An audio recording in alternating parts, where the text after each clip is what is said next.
Mama Akwaba, wafreme Adjoa search me, Mesrel, now was subscribe to my channel. Mia notification bell no so for more news. Ebushia Fumamia Okase, Ura Alan Kwejo Tremantin, ni wife, Alan Cash, nire, ena Okase. Now the nano atum, which as a media house as a wagana ha. Moya hypocrite and shishrenim. Said election 2024 election ya babekoi three race. Na sa three race NPP, NDC and a movement for change, which is Nuku ne party no.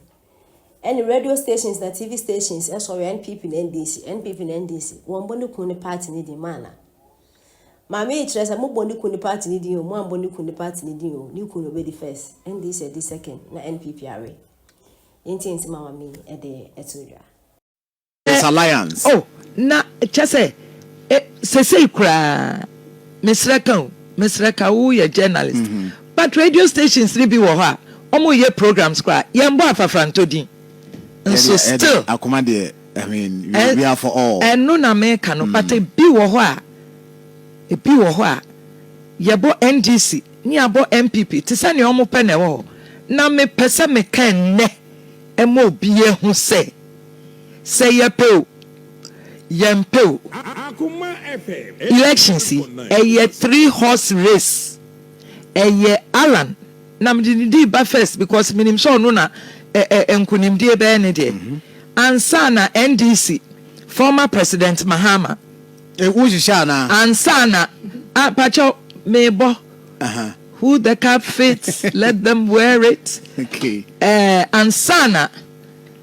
Vice President Bagumia. Yeah, Wom said there are 10 other contestants. But I'm telling you, this election is between the three. And God willing, Alan John Kojo Chemating is going to carry the day. The movement has come to stay. Yeah. You say it's alliance. Oh, na just say kra. Mr. who a journalist. But radio stations be wo ha. Omo ye programs kra. Yembo afafranto din. And so still I mean, we are for all. And no na me can but e bi wo ho a. E bi wo ho a. Yebo NDC, ni abo MPP. Ti se ne omo pe na wo. Na me pese me kan ne. E mo bi hu say. Say ye pe yempel. Election see, a 3-horse race. A Alan. Nam di ba first because minim so no na enkunim die be ne de. Ansana NDC, former President Mahama. Ansana pacho mebo. Who the cap fits, let them wear it. Okay. Ansana a witch sa media house no dia normally ye fa nipa o mo te so o mo kasa no na ye ni mo even producers omo ye adwuma behind the scenes no omo ani mo bi a ote ne din once a while be say presenters ni acknowledge omo but the onim no ye de ote afidie no so enti omo ye adwuma ho no mo kra no nyomo nyina no mo ehu omo how much the words are becoming too much omo stations no on say your rante bi wa manone bi omo no mugu amanone no mu di atem bi di pani bi atem fine well people have just written them off social media ne dey but why would tikroma ya referring to people of repute bra o ma bono umobi just for the fact say you be a microphone amounting kasano ya tenye and you have people in authority within parties na almost support to omo and odi atem wi ne wire mano hey akwa say chinchirinchina MPP say ye be break 8 chinchirinchina NDC so say ye ba power so yes it's yengu mo break you 8 now we so say chinchirinchina ono so e ba power no the employers any Ghana for Ghana for ni e ba be form adwuma this time isi ka bibi kire me ka dia wo de ba e kire me na me fa adwuma na emma o dan say be we say na ukoso abama we ya sabi oya aboa ukoto abama we ya wajimi ukoto abama we ya sabi unim nyansa nipa na oto abama no kwa we jimi no akota ayire said they are MPP ni NDC omunyina wo 5 million supporters egudemu 6 million. The last elections, it was 6 million. Yes, now what that amount, what that vote, no, eguonum. The aka, floating voters, no, and they are so discerning. Yes. You don't insult to get their votes. You give them policies. Udi atem no ana okonya o 6 million votes na ufi so me NDC core members no ana MPP core members. Udi atem we na okonya MPP o core members 6 million ni we are. Sa 6 million no e ma we ni elections. Unya additional ebi about 1 million bi. Unya additional 2 million bi no a egum finfi honom no a o me floating voters na omonya members of various parties no who here ono so no yes o mo so na ye the elite class ni ono no kodi atem kire na on few kura obema ade no kura ye na hia ye na bufu it's becoming too much atna anoya ne ya do so too much anoya don't say the issue is politicians and I so you say the hawks na omo di atem na omo ye yi ka ye there it is not our business mom no obetima kire wadwene obetima akase bia say ubusa questions you're probing you're interrogating issues anano Dr. Mahmoud Baumia e wo srem otonkra se ohia John Mama for day a debate maybe some more video na mama mintie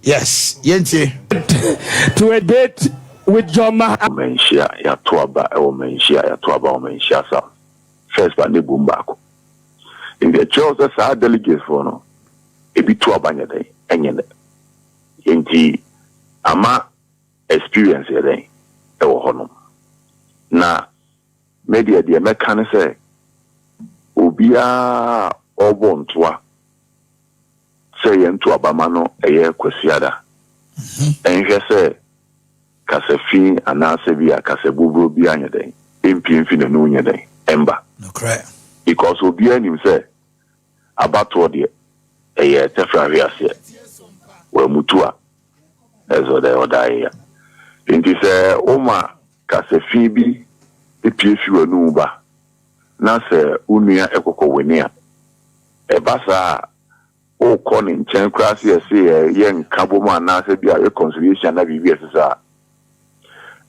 ye nipa de bit meshia de akasa but onim de odi ade odi asheditim eni ade enti no na mese eye delegate se uprobi na se wonam mpesua no so kwere campaign am obi a omu jan sebe enkodi obi ade atem because o hwe nipa krampa e gina so a dodo na no bebre na ye ebusuafo enti no ena sese so awawe so ka ebusuabom enti nya de bia wo maame awo na na so papa wo no na cheze ye obusuani enti na ye nyina ye ebusua ba akono de e wo se ye nyina ye hwe kwan a ye de abato na da ye new kwasi ada no be de ebe faso so bia mu se de obe faso ade aye ne kan na won electoral da bia mekano ye party we there ye tuni paso abanse ya manensa so